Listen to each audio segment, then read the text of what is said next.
Story 1. Kellen's Encounter.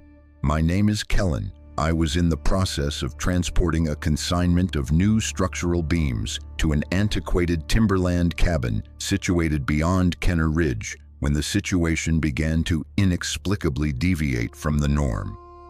Approximately halfway along the access road, my truck struck something with such considerable force that the entire cab shuddered violently. My personal toolbox was dislodged from the seat, plummeting into the footwell with a resounding metallic clang that caused me to recoil involuntarily. For a fleeting moment, I honestly believed that the axle had entirely fractured. I applied the brakes forcefully and disembarked, already anticipating a flat tire or a ruptured shock absorber, yet all four tires remained firm. There was no discernible hiss of escaping air, nor any fluid leaking onto the gravel.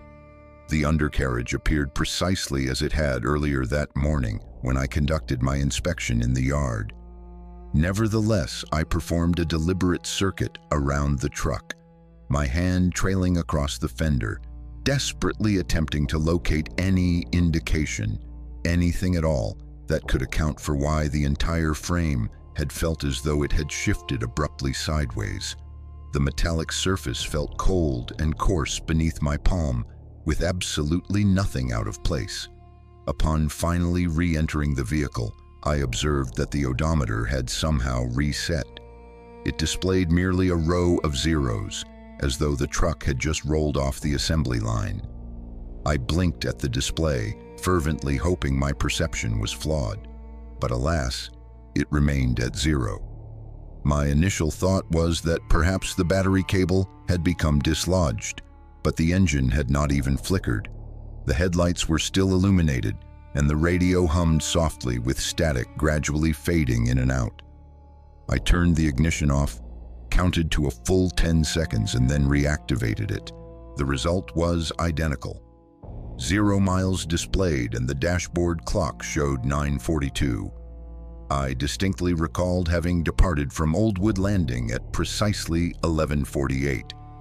I remembered this time with certainty because I had specifically glanced at my watch while still in the parking area before driving away. The prospect of being stranded in that location, particularly if the battery were to truly fail, was not appealing to me. Consequently, I resolved to leave the truck where it was and proceed on foot for the remaining couple of miles.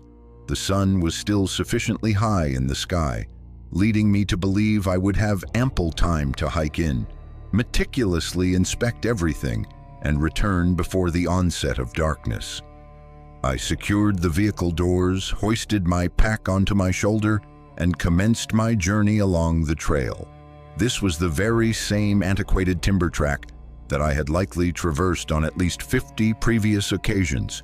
It featured switchbacks ascending the ridge and faded timber markers affixed to the trees.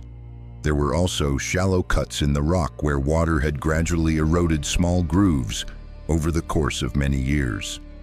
I cannot pinpoint the exact moment when I first noticed it, but beyond the mile marker, which was a cracked old board nailed to a bent poplar tree, the trail inclined in a manner I had never before witnessed. I halted in the very center of the path. One could distinctly feel it beneath one's boots, a gradual, consistent lean to the left, as though the ground itself was silently slipping away. I turned around to verify. Even looking back along the direction from which I had come, the angle was undeniably apparent. The trail dipped and sloped as if it had shifted several feet downhill when no one was observing. I attempted to cut across the gradient, thinking perhaps I would discover where it straightened out. However, the more I traversed sideways through the trees, the more it felt as though the trail itself was subtly guiding me along this new trajectory. Every time I looked up, it remained there, winding off to the left, as if it had always been oriented in that direction. I paused and checked my wristwatch once more. It still displayed 9:42. I tapped the glass, partly out of ingrained habit and partly out of sheer frustration. There was no change. The entire area was silent in a manner I found inexplicable. There was no rustle of wind in the leaves, no melodious bird song, merely the faint creaking of my pack as I adjusted its position on my shoulders. I continued walking, holding onto the hope that the incline would eventually level out. After perhaps 100 yards, it did. The trees thinned considerably, and I could clearly discern the cabin directly ahead, positioned precisely where it was expected to be. The aged tin roof gleamed fiercely in the light, its edges appearing bright and remarkably sharp. For a fleeting moment, a wave of shaky relief washed over me, as though I had perhaps conjured the entire episode. Then I noticed that the door was hanging halfway ajar. I knew for a definite fact that I had secured it with a lock only 3 days prior. I had personally fastened the padlock and meticulously double-checked its security before returning to town. I stood at the very edge of the porch, my hand braced firmly on the doorframe, endeavoring to discern any sound. The air felt profoundly heavy. Still, nothing stirred. Inside, the structural beams I had delivered the previous week were neatly stacked in their customary location against the far wall, with the singular exception of one. It lay horizontally in the center of the floor, cut with precise neatness into 2 halves, both ends aligned with perfect straightness. I stepped inside, my boots scuffing against the aged wooden boards, and crouched down to examine it more closely. The wood appeared freshly milled, notably pale and smooth. There was no trace of sawdust, no splinters, and no visible marks where a blade should have passed through. I ran my fingertips along its edge, and it felt warm, as though it had been severed mere moments before my entry. Adjacent to it, a folded piece of yellow paper was present. My name, Kellen, was printed boldly across the front in immaculate block letters. I picked it up and unfolded it, feeling the paper crinkle softly in my hands. "You are moving in circles. You should not be here." My heart was pounding so vigorously, it felt as though it might dislodge the note from my grasp. I did not recall having put it into my pocket. I merely remembered backing out onto the porch, meticulously scanning the clearing as if something was on the verge of emerging from behind the trees. It was at that precise moment that I observed the footprints. They trailed directly from the porch steps in an unswerving line, showing no hesitation and no turns. The tread pattern was identical to that of my boots. The size was the same, and the distance between each step was consistent, as if someone had precisely measured them. I knew with absolute certainty that I should have departed, retracing my steps back down that trail and never once looking back. Yet instead, I followed them. Perhaps this sounds foolish, but in that particular moment, it felt imperative that I ascertain their destination. Approximately 20 yards in, the prints ceased. In the middle of a patch of compacted soil, something was laid out flat. It was a single work glove, specifically my work glove. It was the right-hand glove that I had misplaced behind the shed a week prior. I bent down to retrieve it, half expecting it to dematerialize. The fabric was dusty, yet familiar, but when I enclosed my hand around it, the fingertips felt warm, almost soft, as though it had just been removed from someone's hand. I turned back towards the cabin. A man was standing at the edge of the porch. He wore a canvas coat and dark jeans, and his build and height were identical to mine. As I took a few steps closer, I realized that he possessed my own face. He even had the small white scar on my left forearm, a mark from when I had snagged it on a barbed wire fence that particular winter. He remained motionless, not even blinking, simply staring as though he had been anticipating my recognition of him. I raised my hand, primarily to observe his reaction. He mirrored my gesture with the exact same motion, slow and deliberate, as if I were gazing into a distorted mirror. I attempted to speak, but my voice cracked, emerging too thin. "Who are you?" His mouth opened at the precise same instant, yet no sound emanated. I took a step backward. He mirrored it flawlessly, even the manner in which his boot heel pressed into the dirt. I moved to the left. He shifted with me to the right, exhibiting the same precise mirroring. Every single time I moved, he copied it with exactitude.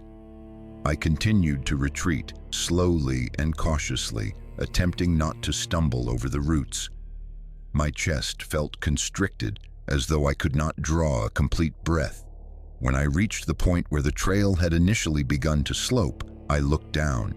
My watch advanced by 1 second, then another. 9:42 turned to 9:43. I looked up again. He was gone. I did not linger to ascertain if he would return. I traversed the final mile at a steady jog, never once glancing behind me. When I emerged from the tree line and observed my truck, still idling with its headlights casting a warm glow in the dim clearing, a wave of shaky relief washed over me, almost causing me to collapse to my knees. I climbed inside, slammed the door shut, and locked it out of sheer reflex. I did not touch the odometer, nor did I look at the dashboard clock. I simply engaged reverse gear and drove back down the road without once checking my mirrors. Upon reaching the highway, I pulled onto the gravel shoulder and disengaged the engine. I remained there, gripping the steering wheel until my breathing returned to a normal rhythm. During the drive home, I contacted the Arboreal Services Department. I informed them that I would not be returning to the cabin. When they inquired as to the reason, I simply stated that there were issues with the trail which rendered access unreliable. That was the full extent of what I was willing to disclose. Story 2. Joel's Hidden Stream. I was driving northbound into the Blue Ledge foothills to rendezvous with an erstwhile co-worker, Joel, who persistently asserted his knowledge of a concealed trout stream that no one else ever bothered to fish. He had been extolling its virtues for many months. He claimed the water was so extraordinarily clear that one could discern every single scale on the fish before even casting a line. I suppose I was inclined to believe him. I departed prior to sunrise, still in a state of semi-sleep. The interior of the car was permeated with the scent of coffee and that inexpensive vinyl cleaner I had applied the previous day. In the rear seat, I had haphazardly placed a cooler filled with turkey sandwiches I did not genuinely desire, a spool of supplementary fishing line, and a crumpled paper map that Joel had sketched in thick blue marker. He had labeled it with large looping letters, reminiscent of doodles in a high school notebook. As I drove further, the road progressively narrowed. Initially, the asphalt began to crack and transform into patchy sections. Subsequently, it vanished entirely, giving way to loose gravel with weeds sprouting abundantly through the middle. After some time, it consisted of nothing more than 2 muddy ruts cutting through brush so high it scraped against the car's undercarriage. Every now and then, I would hear a clattering sound beneath the vehicle, prompting me to wonder if I had just lost a component of the exhaust system. The plan had seemed straightforward enough. Fish the creek for a few hours, perhaps prepare a couple of fillets over a camp stove, and then return home before nightfall. That was the entirety of it, nothing complicated. However, when I finally eased into the clearing he had encircled with marker on the map, there was no indication whatsoever of Joel's presence. No truck, no footprints, no gear left propped against a tree. Only an old picnic table, half buried in sumac, and a wooden trail sign so severely weathered that I had to run my fingers across it to discern where the letters had once been. I cut the engine and remained seated, my hands still tightly clasped around the steering wheel. The surrounding trees pressed in closely from all directions, almost as though they were in anticipation. I repeatedly assured myself that he had probably just parked somewhere else, perhaps hiked ahead to scout the area. I waited for nearly an hour, consuming one of the sandwiches simply to occupy myself. The bread was soggy and clung unpleasantly to the roof of my mouth.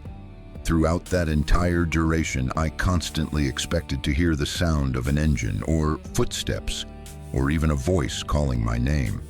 But there was only profound silence, not even the chirping of birds. That silence felt more oppressive than any noise possibly could have, as if the entire locale were holding its collective breath. Eventually, I determined that I could no longer remain seated there. I hastily scrawled a note, simply my name, the current time, and a statement that I had proceeded on foot to search for him, and weighed it down with a rock on the table. I did not take my pack. I cannot even explain why. I merely retrieved my water bottle and firmly shoved my keys deep into my pocket, as if keeping them close would enable me to depart at any given moment. The trail initially presented itself as almost normal, a broad dirt road, likely excavated by loggers many years ago, featuring deep ruts and an overhead tangle of branches. I attempted to maintain steady breathing. I repeatedly told myself that he was just a short distance ahead, perhaps silently cursing my tardiness. Approximately 15 minutes into my walk, I discerned the first shirt. It was draped over a low branch to my right. A faded, small flannel shirt, probably belonging to a child, its sleeves hanging limply as though someone had just placed it there. I initially considered that it might have been carried there by the wind, but there was absolutely no breeze. The air felt heavy, akin to the interior of an old shed. I continued walking, but an intense heat began to crawl across the back of my neck. Not even a minute later, I encountered another shirt, this time a man's work shirt. It was pale blue, laid out flat on a stump with every button meticulously fastened, all the way up to the collar. It appeared deliberate, excessively neat. I crouched to inspect the area around the stump. Nothing. No footprints, no indication that anyone had been there. Oh, my mouth felt parched. I told myself I would only proceed a few more yards, just to see if Joel had left any clue regarding his whereabouts. Then, down the slope, something brightly colored caught my eye. At first, I presumed it was merely a scrap of fabric caught on a branch, but upon closer inspection, I observed an entire line of shirts nailed to tree trunks along a dry creek bed. Blue, red, plaid, white. Dozens of them, each secured at the shoulders. Some appeared to have been there for years, bleached and almost translucent. Others were stiff and pristine. I found myself unable to move. My legs felt as though they were rooted to the spot. My heartbeat thumped against my ribs, excessively fast and too powerful. It required every ounce of my effort to compel my legs to recommence movement. I walked rather than ran. Some intrinsic part of me was convinced that running would precipitate something far worse.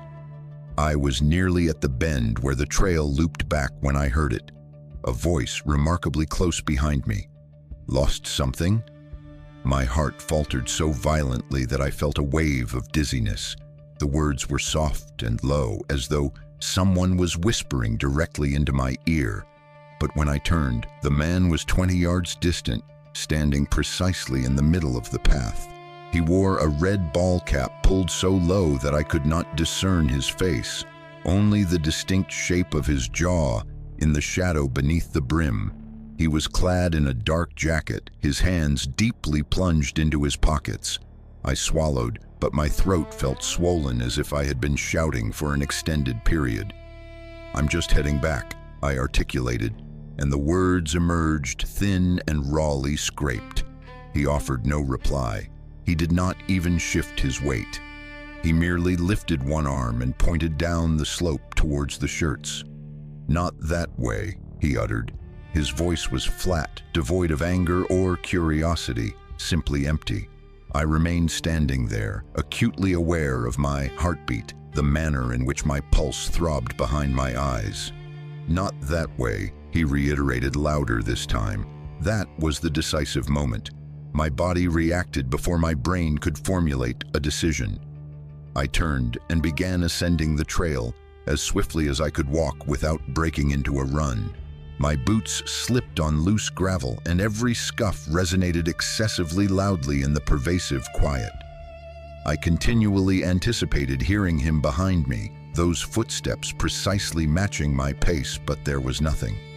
When the clearing came into view, my stomach lurched. The picnic table was empty. My note was gone. I did not pause to contemplate it. I fumbled for the keys with trembling hands, nearly dropping them twice, and finally unlocked the car. I climbed inside, slammed the door shut, and gripped the steering wheel so tightly that my knuckles turned pale. I turned the ignition. The engine roared to life on the very first attempt, and I almost laughed. It sounded too normal, too vibrant. I threw the car into reverse and stomped on the gas pedal. The tires spun and skidded sideways, sending gravel scattering into the trees. I did not care. I desired only distance. I did not decelerate for potholes or low branches that clawed at the sides of the car. I did not cease driving until the gravel transitioned back into cracked asphalt, and the trees receded sufficiently for me to perceive the sky. I pulled over beside a barbed wire fence that sagged between two aged posts. My hands remained rigidly locked around the steering wheel. My breathing came in ragged, shallow gasps that never felt sufficient. I picked up my phone. Still no signal. I attempted to swallow the bitter, metallic taste in my mouth. I compelled myself to look into the rearview mirror. The road was utterly deserted. No figure in a red cap. No one at all. I remained seated there, assuring myself that it must have been a local resident, attempting to intimidate outsiders, merely a malicious trick to keep people away. But no part of me genuinely believed it. I turned the steering wheel and drove eastward, gripping the wheel with such force that my fingers ached. When I finally sighted a gas station with a payphone affixed to a cinder block wall, I nearly drove over the curb in my haste to stop. Story 3.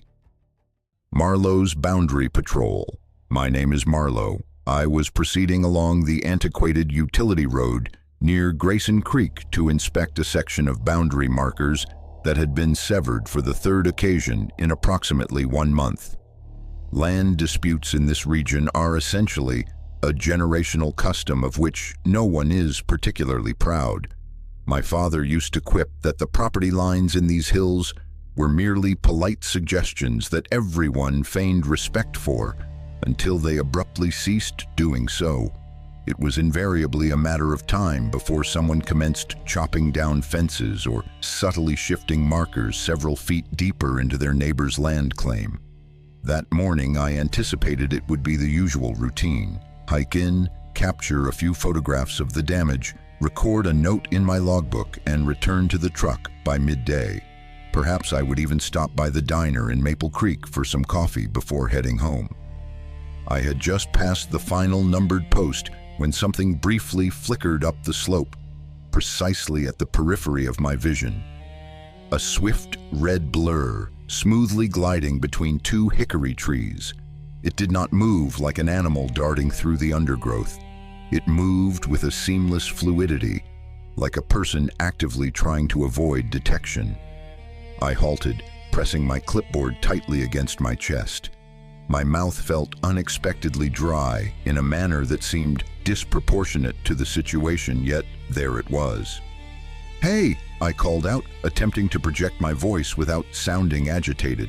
"This is private land. You need to come down here and talk to me." Nothing. No rustling, no verbal response. I stood perfectly still, listening intently. The woods assumed that hollow quietude where it feels as though everything is holding its breath alongside you. You begin to perceive your own heartbeat and the subtle sounds your clothing produces when you subtly shift your weight. After a few seconds, I began to ascend, my boots sliding on the old leaves. The slope was not particularly steep, but I felt as though I was moving excessively slowly. Regardless, my palms were starting to perspire, and I repeatedly told myself it was merely some local individual who wished to avoid being apprehended for trespassing. Upon reaching the large oak tree behind which I had seen the figure duck, there was no one. Not even a footprint, no bent grass, no snapped twigs, just empty ground and that pervasive sensation that I was being observed from an entirely different location. I performed a slow rotation, endeavoring not to appear as though I was about to bolt. The back of my neck felt so tight it ached. I detached the radio from my belt and pressed the button with my thumb, hoping I could at least establish communication with Eli. All I received was dense static and the faint hum of a carrier tone. I traversed the clearing twice, meticulously inspecting behind every stump and rock. The outcome was identical. The place was so devoid of presence that it felt artificial, as though whatever I had glimpsed had never genuinely been there at all. When I finally managed to return to the base of the slope, the radio suddenly came alive again. "Eli, do you copy?" "Yeah, go ahead." "I had someone up here a minute ago. Male, I think. Red flannel, blue jeans. Wouldn't answer." He remained silent for an extended period, long enough that I began to wonder if the radio had malfunctioned once more. "That would be Nolan," he stated. I waited, hoping he would elaborate. "You probably haven't heard. He disappeared up there in '95. They searched the ridge for a week. Nothing." I kept expecting him to laugh, or at the very least to state that he was merely attempting to play a prank on the new recruit, but he did not. Following that incident, I spent the remainder of the day casting glances over my shoulder every few steps, convinced I would glimpse a flash of red drifting along the ridgeline. A couple of weeks later, I was guiding a group of hikers along the South Ridge overlook.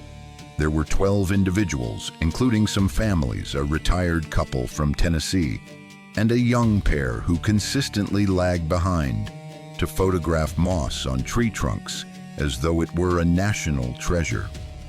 We paused at the clearing situated above the bend in the river to allow people to catch their breath. One woman raised her hand and inquired, "Is it safe to walk down to the water from here?" I followed the direction in which she was pointing. There was a woman standing ankle-deep at the water's edge, facing upstream. She was clad in a long white nightgown, its hem gently floating around her ankles like old gauze. From that distance I could not clearly discern her face, but something about the tilt of her head caused my scalp to prickle, as if she were surreptitiously listening to us without moving a single muscle. "Yes," I affirmed, endeavoring to maintain a normal tone in my voice. "You can hike down if you stay on the trail, but you shouldn't wade in. The current can change quickly." I raised my hand to motion her away. "Ma'am, you need to return to the bank. It's not safe." She turned towards me. Where her eyes ought to have been, there were merely two deep hollows. No movement, no blink, just empty pits sunken so far into her skull that I could not perceive their bottom. One of the children emitted a soft, strangled sound and buried his face into his mother's jacket. I glanced over my shoulder and half the group was gripping each other's arms. The couple with the camera appeared frozen, as though they were uncertain whether to capture a photograph or commence running. When I turned back, she had vanished. The water where she had been standing was glassy, as if nothing had ever disturbed its surface. No one posed any further questions after that. Most individuals, upon discovering my profession, desire to know if I have ever encountered Bigfoot or those so-called skunk apes. They will lean in as if anticipating that I will impart some secret that will brighten their day. I typically respond with a no, and I am not precisely being untruthful. Whatever I have witnessed does not belong in any of the tales people exchange around campfires. Approximately a month later, I was operating the ATV along a maintenance trail, traversing the ridge above Wren Hollow.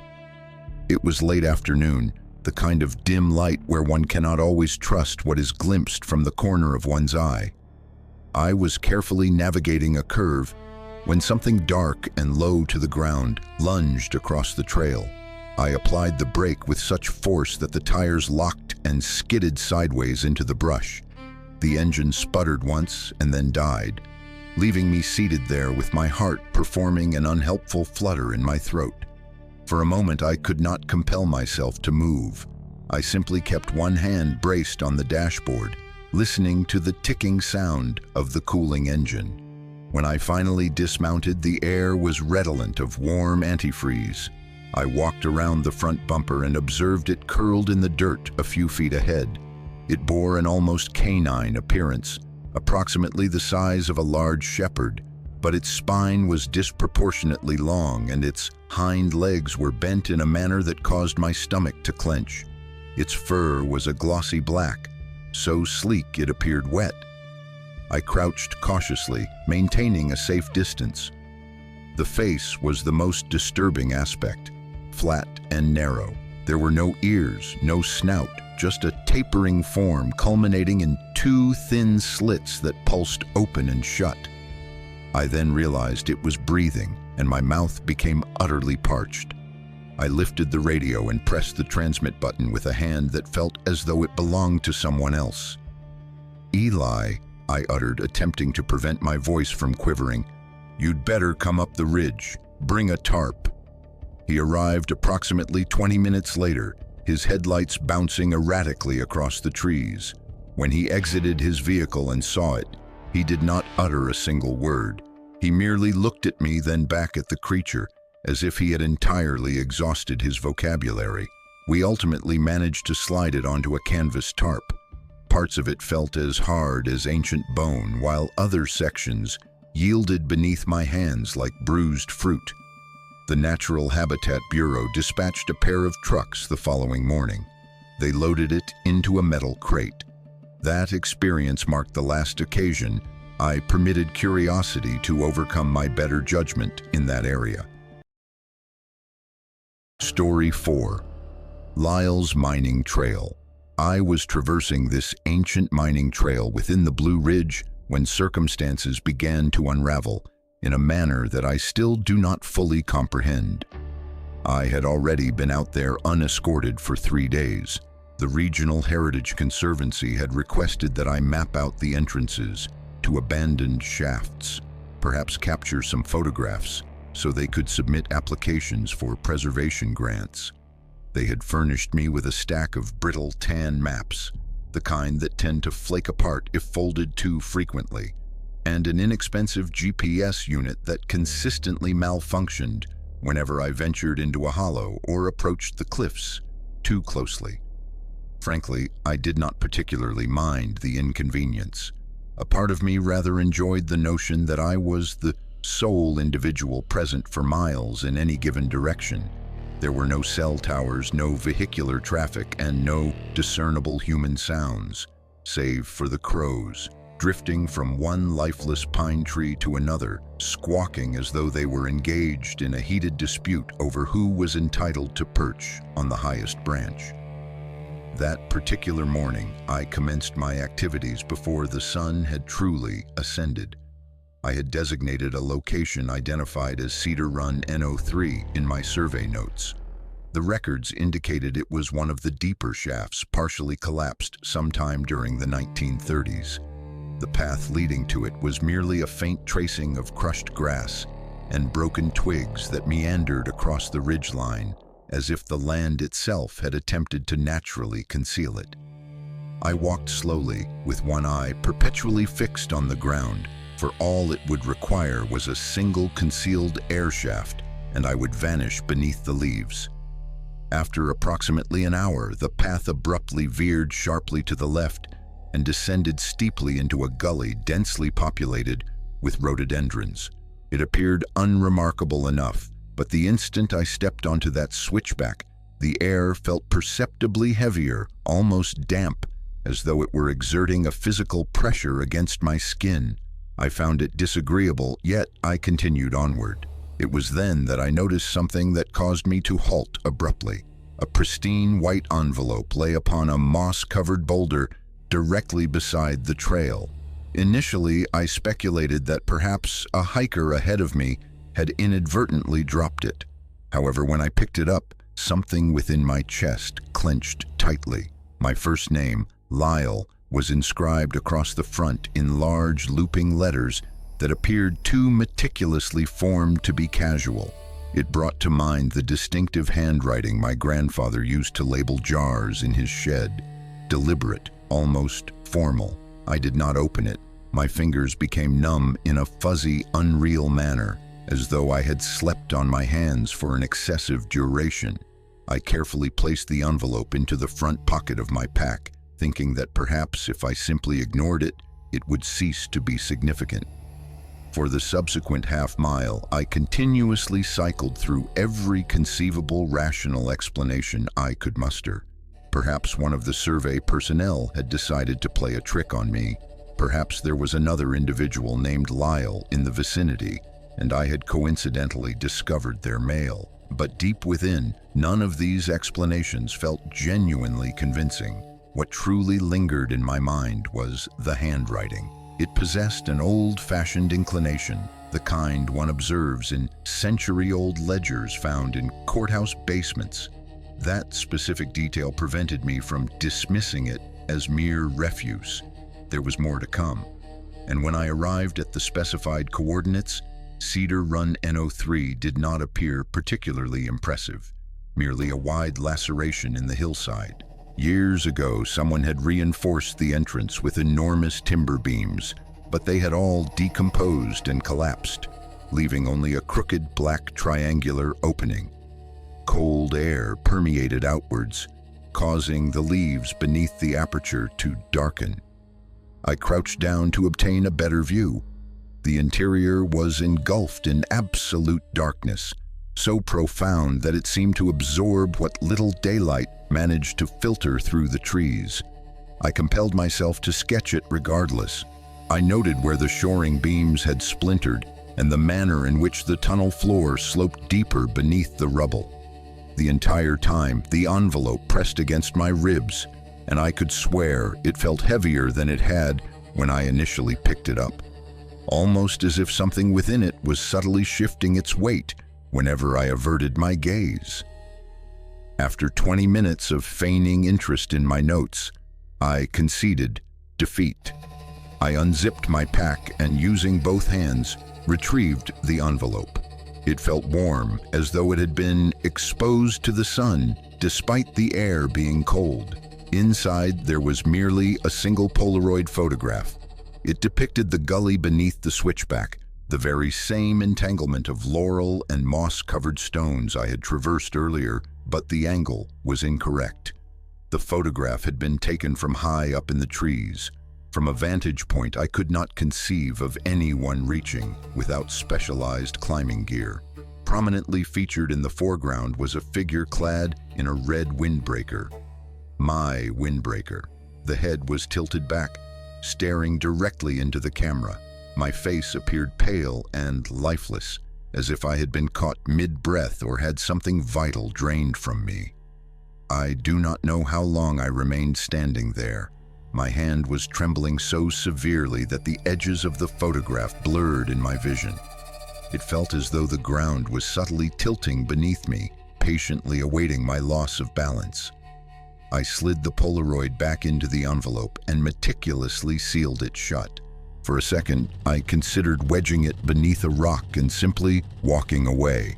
However, there was an unwavering certainty I could not dislodge. It would simply locate me again. I left the tunnel behind me. I no longer cared about adhering to the trail. I stepped directly off the path and began to descend the slope. My boots slid through layers of damp leaves. Every branch I inadvertently brushed against left a wet streak across my sleeve. There were no footprints ahead of me, no voices, just the rasp of my own breathing, rough and excessively fast. Approximately halfway down, I came across what remained of an ancient foundation. It was a rectangle of mortared stones, barely as high as my knees. For some inexplicable reason, clambering over that low wall felt like the only safe course of action, as though perhaps the boundary would render me less visible. so I stepped inside and crouched, pressing my hand to my chest to feel my heartbeat, fervently hoping it would decelerate. It was then that I heard the voice. I looked around. It emanated from somewhere beneath my feet, muffled as if someone were speaking through a plank floor. The syllables were soft, yet remarkably clear, and they dissipated into the cold air without any echo. I remained motionless, my legs locked so completely that my knees nearly buckled. My breath caught in my throat, and for a second, I was uncertain if I would be able to resume breathing. Nothing stirred inside the foundation. No hands reached up.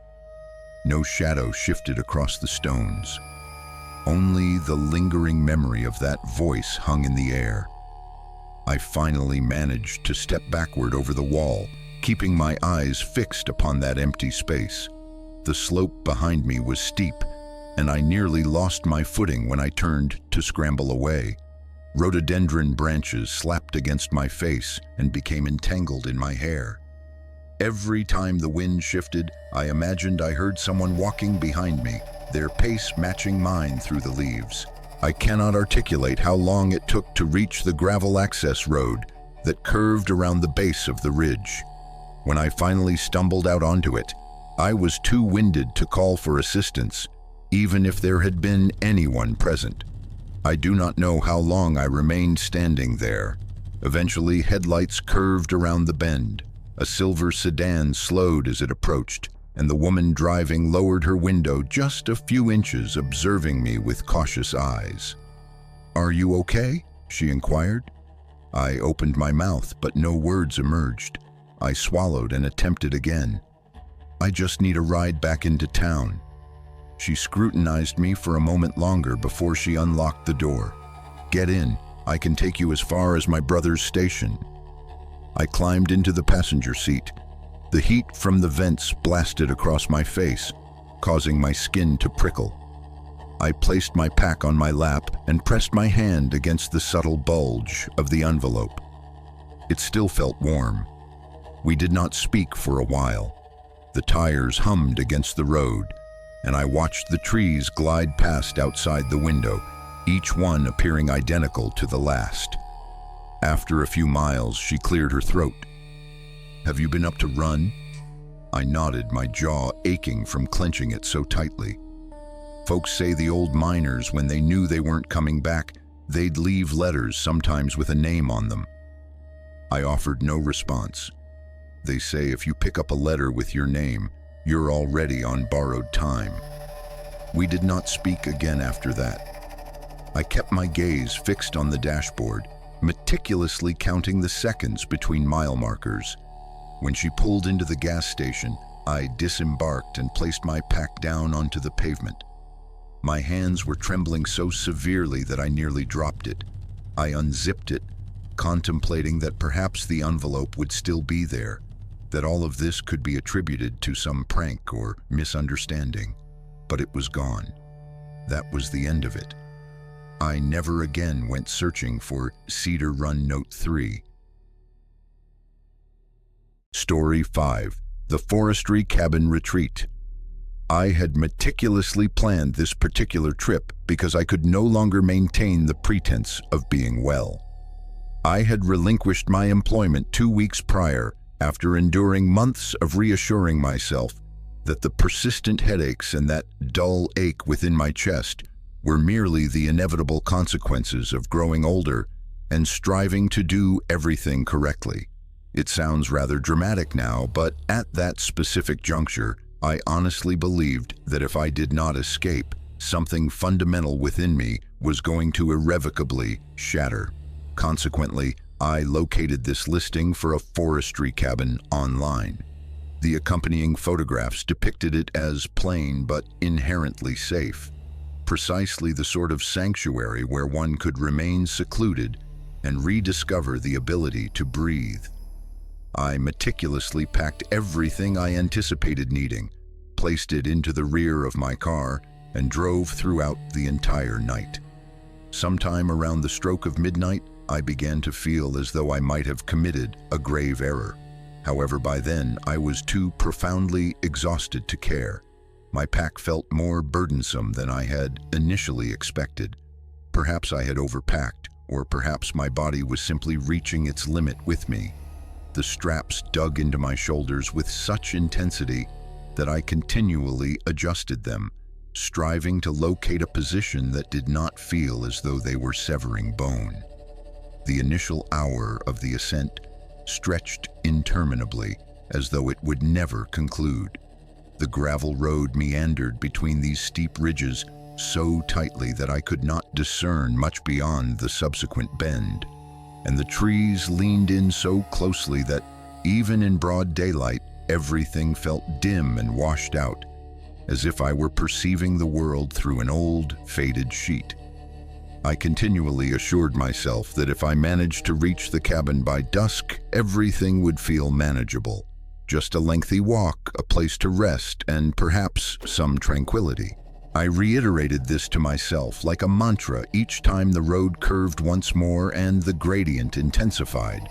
Approximately a mile from the location indicated by the small blue dot on my map where the cabin was supposed to be, I encountered this rusted metal gate, barely clinging to its hinges. A broken chain dangled from the latch, and a wooden sign lay face down amidst the weeds. I nudged it with my boot, and the board yielded like wet cardboard. A part of me wished to interpret it as an ominous warning, but I had traversed too great a distance to turn back over some antiquated piece of junk. So I stepped over it and continued onward. When the clearing finally opened up before me, the sky had transformed into a washed-out blue hue that rendered everything subtly unreal.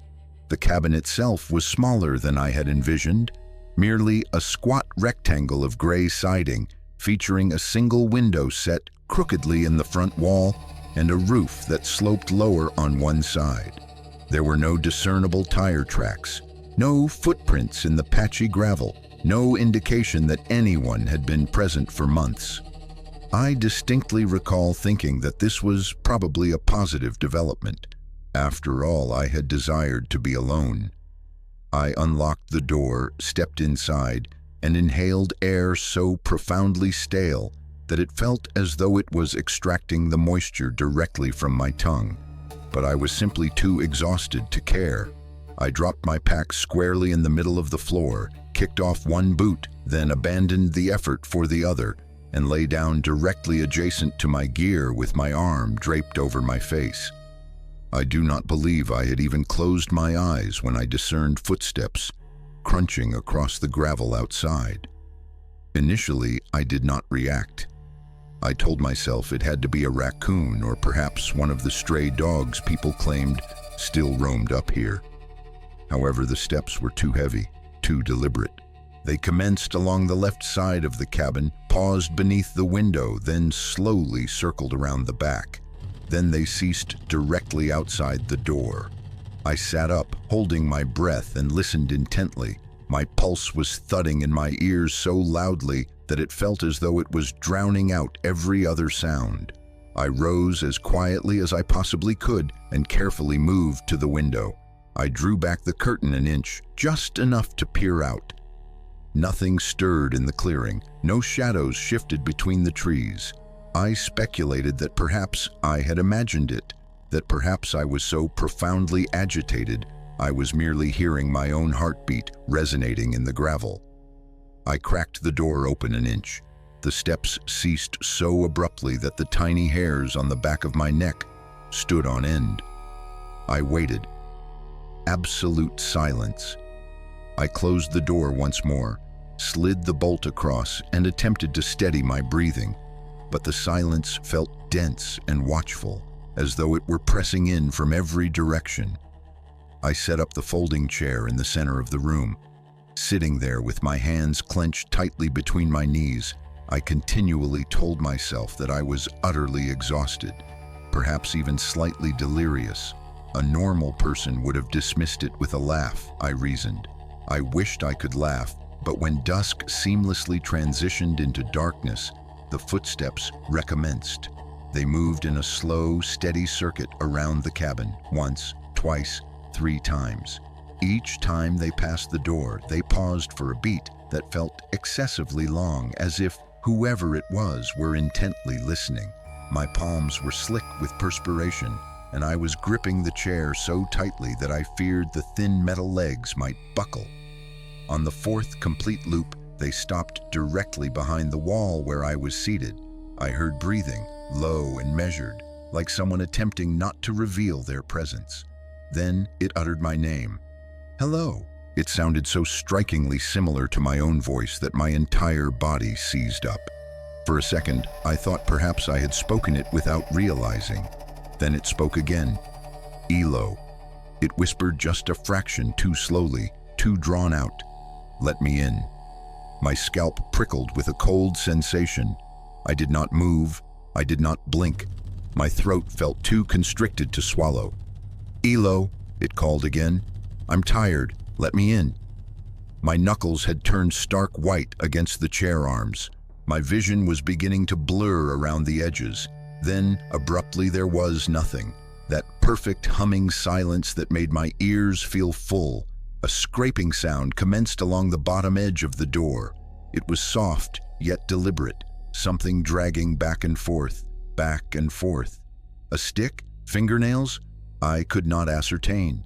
The voice resumed, each word flattening into something mechanical. Let me in, let me in, let me in.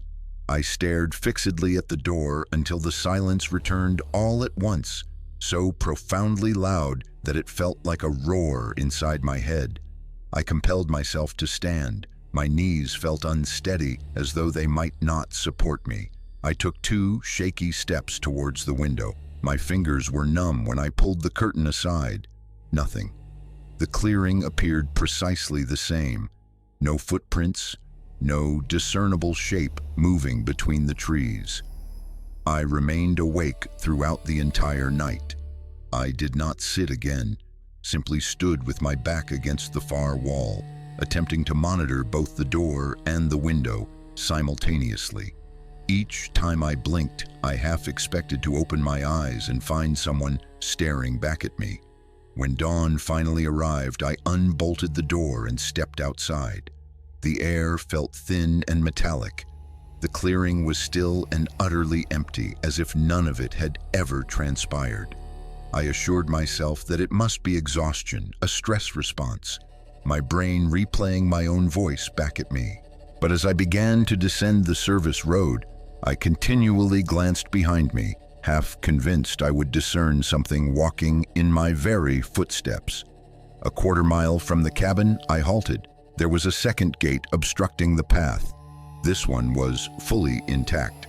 The chain was tightly looped, and the sign nailed to the crossbeam was clean and freshly painted. Public property, no trespass. I turned to look behind me. For a second, I could not distinguish which direction I had come from. The road appeared identical in both directions. The same gray gravel, the same trees leaning in a little too closely, as if they were eavesdropping. I selected a direction and began to walk. My breathing sounded excessively loud, and each time my heart beat, it felt as though it was pushing the world out of focus. When I finally reached my car, I fumbled with the key so many times that it slipped right out of my hands onto the gravel. My fingers were trembling so severely that I had to brace them against the door just to unlock it. I climbed into the driver's seat and pulled the door shut. I started the engine and drove directly out of the mountains without once stopping, and I have not returned since.